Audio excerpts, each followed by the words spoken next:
Tala flaval fa poponga mo telefon mai le si ufonga le lau mua mo le le taiao. O le asalus fultasi o yuni lua filua lua.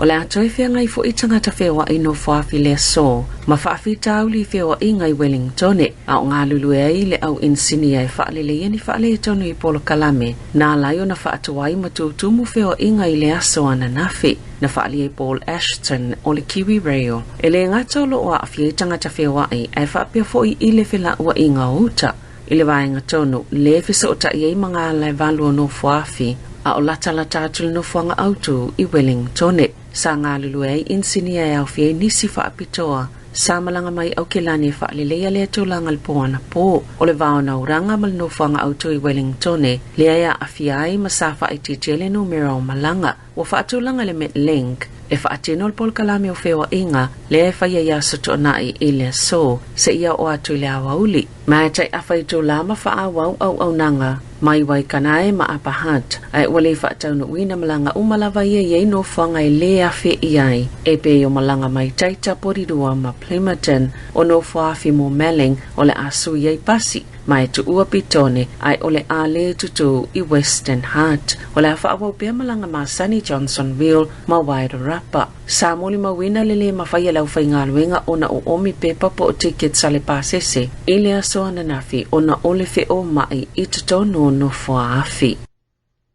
Ua tatala ina le pole nganu o Wellington se polo kalame fo we tali e tuwai ele fa tuptupla ia pe o popole ngai fa atitau Yosefa inga taifau i tutonu ole a ai a fua ia so watua nai pena ole taifau ono na osofa ia taifau tangata soifua le tau sanga ai ole matau watu le lua masina watua nai e valu pe iwa osofa inga na faya e taifau e tu sai ma se fa amatalanga Helen Jones ole e pule le tu tau le soifua malolo ina le pule nganu ole ua amataina i salato whaato sina e ta uale li pine lanu sama maolo whaatutu tonu i tangataiana ta i whau whi ai po ta i whau olo i eile la pata inga ina ia awane i lata ia isi ta i whau po ni tangata ina ia nono aini li pine lanu sama ia lato kola o se ta i ala olo o au ngā isi atunu ole lalangi maolo matua langlango ina fo ia whaala patupatonga mo ta i whau i tutono New Zealand e tele mafua anga ya layo na whaapopoina i whaafita hauli e au fieli suia o amionga ta i whau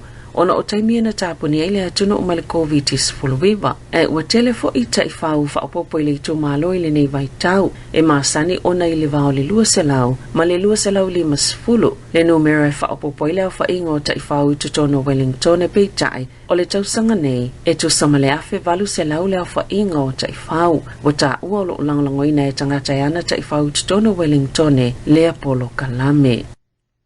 Sa whaalaulo ina ile asona na fisu wafo tangata ito fitu na maali liu ile whaalawlawe tau ta'vale le na tupu ile vao Picton ma Blenheim ile asusaa e tolu au ngā tupu lango le ainga e tasi a matamai lawa ile iwa maasina le matua e o atu le ono tasi tau sanga o e na a fia soifua ile whaalawelawe. Sato e tali watu ilato i au kilani ina ua mai asema liu sa whaia ile motu i saute o ilato ua maali liu o le ungali i o Paul ma Desiree Brown ono tasi ma le fast full valtau sanga le mātutua ma la tama pitola i titio Mark se fulu whātau sanga o le uso Desiree ngoi a Divine Dola lima ono tau sanga ma lana tama Flor de Lisa Dola fulu iwa tau sanga na mali leo wai foi o le whanau tama i to olua Desiree o Pedro Claryman lu ono tau sanga ma lui sfulu ono tau sanga na whaasawina peitai o lui sato i whaia isi o na tautonga i le asoana nafi o le to olua Pedro na mali liu whaatasi malalata mateini o Mika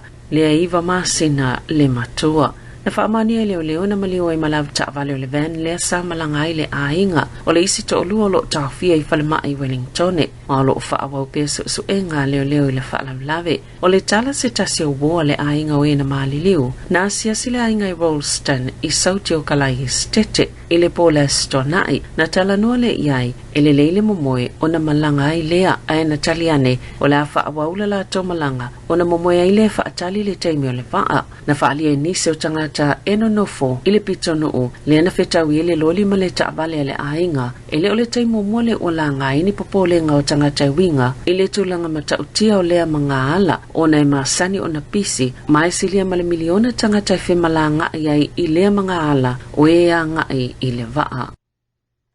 E o atu le sifulu valu masina le umi o whaatalitali nisi mātua moni avano e talia ia lātou whanau I te tono a o ngā amata. Ai mai se lava mo whanau I lalo ifo o le tailua tau sanga le mātutua e tu saimas whaamtalanga o ngā amata whaapea maainga o tamaiti na ta wai reportel TV tasi e iei nisi ainga I apahat sa tala noa iai na ta wane whaapea o si tia le numero o lisi whaatalitali mai leono masina I le sefululua po o le sefuluvalu masina ai fua lava I au nanga o a ngā amata na ta o le polisila le whaala potopotonga mo o ngā amata ua whaatuptup la ia ma whaapopo ina pea lisi whaatalitali le atunu peitai ele oa afiaia o ngā amata uma e whaisi o ngā mafuaanga mai au fiele tu ua nisi o whaia onga o ngā amata ona oa ia inga matu la fono I tui pui o le COVID-19 ma o nisi ele I toi fo ia tu lava o isi whaia onga na o ne maululu ngā tututongi isi au nanga ma nisi lava o mafuaanga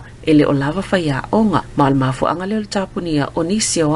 ngā amata ma wala itia ia onga whaapea mavanua mo whana witi na ta uania o ngā amata e ono ititono apahat le si tio le mana onga moa vanua o tamaiti I lalo le tailua tau sanga le mātutua o lo liputia foi le si tio le foi numero lisi whaatalitali Wellingtone kala Estete ma au Kilani. O le tangata le soifua ngai le whaapea na o le tau o le sisi maisi o loa peitai o lo o atili whaupopo I tulanga whaingatai whea ngai manisi a inga mai se 15% o tamaiti ni usila e no nofo I a ingai masani ona le lava tau mafa e tu saima report I le News Hub e whaile filifili ngā nisi o mātua pe te tau ona tatongi le whale o lo ono no whai pe ki le ea mawhanawhana pe avi fo ini mea aia tamaiti I lea onga o le whaamatalanga le whaala potopotonga le kit scan a whaapopo ina le tūlanga mana o mia o le sosani le kit scan ma isi whaala potopotonga wa taua tuwai le whaititia o le alolo whātua tangata e tāpena e whaala potopotonga sosani pe o le kit scan ni tau mafa moa o ngā au nanga moa o ngā amata o lo whia ngai matulanga whainga tā o le taimi mo mole nei talo mai le sifulvalu tau sanga ua toa nai whaato ao la toi mo le mawinai lea o le pa ua le whai numero o tangata I saini e o whaina atu ne fsosani masina tai tasi ma o le whaalinga le pule o se tasi o ngā amata e le toi fesilingi ele matua whaatateleina o le mativa o lo o lai whana witi pe a fuai tau sanga ua toa na I atu.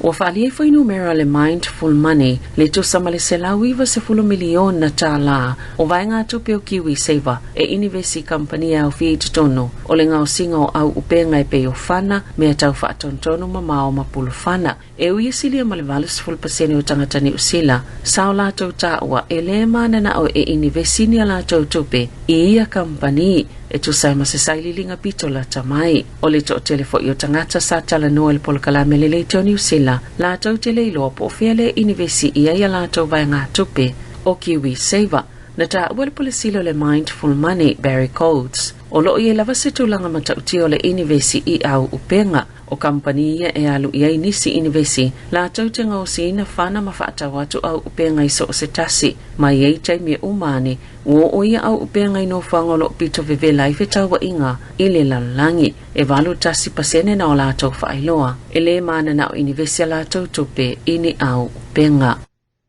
E tu samaltasi tesimal tolu miliona Tala sa tele ina maua e faltal malo I le masina mai taimi sa whaonga ina ia la tau au nanga e whaanonofo e se tangata mo le COVID-19 I whaamaumaunga sa whaalaulo ina atule le New Zealand na whaelo ai e la tele valu se lau miliona Tala na whaaluina le matanga luenga o pisinisi whaafotunga o mai fau mga luenga I malilienga mo lisi o la tau whale tali malo e tolus fultolu le whainga whale tali malo na tali ina le MP le whaonganga o la tau potu masa iyo e fo I whaia la tau le whaamamanga o ie ai mai sol tapenanga o tau mafa mo tangata I ana toi fo I mai fafo ma whaanono fo I se ai e au whiele te itolo tau maftanga I le aso I whaamaunga ina whaalaulo ina na ta uai e ono sifulu afe Tala le tupena tutongi atu I se tasi o whale tali malo mo le masino Novema I le lua afe lua tasi a ole isi e 5 miliona Tala mo le masina o mati lua filoa tasi. E lima se lau luas fuluiva te si malevalu miliona Tala na whaaluina le MP i whale tali malo i au kilani. Se lau tolus fuluono te si male tasi miliona Tala na whaaluina i whale tali malo i kalai stete.